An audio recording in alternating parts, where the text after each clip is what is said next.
疾管署公布，今年头一个百日扫的确定病例是北部都满湾的囡仔，目前已经复原出院。另外，也出现本土头一个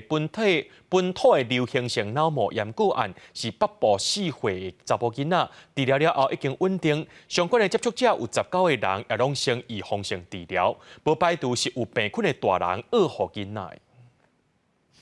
过来出现今年第一例百日扫确定病例，个案是北部都出生满月查甫红仔啊，未到会当做百日扫预防下的年岁。3月初出现酷扫这症头，2天后嘛是一直在扫，而且未喘气。看医生发现有双鼻肺炎，收治伫加护病房，采验确认为着百日扫杆菌，好在再经过治疗，即马已经康复出院。对这个百日咳没有免疫力的话呢，那除了有可能会并发肺炎之外，那另外可能也因为这个阵发性的咳嗽的症状加剧的话，也会有出现这个缺氧或甚至癫痫的这个情形。那严重的话是可能会致死的。另外，今年嘛出现第一例本土的脑膜炎确定病例，是北部一个4岁的细汉查某囡仔，3月初开始在扫，看医生时阵身躯出现胶色的斑点，中国发生败血症，而且出现规身躯拢在出来镜头。好在在治疗了后，目前状况已经稳定。相关接触者19个人已经预防性互因食药啊，无排除是身躯顶有杆菌的健康成人去喂给细汉囡仔。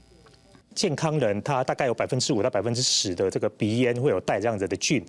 那如果是在这个抵抗力比较差的时候呢，大概有这个小于1%的风险哦，它有可能进入到体内而造成这个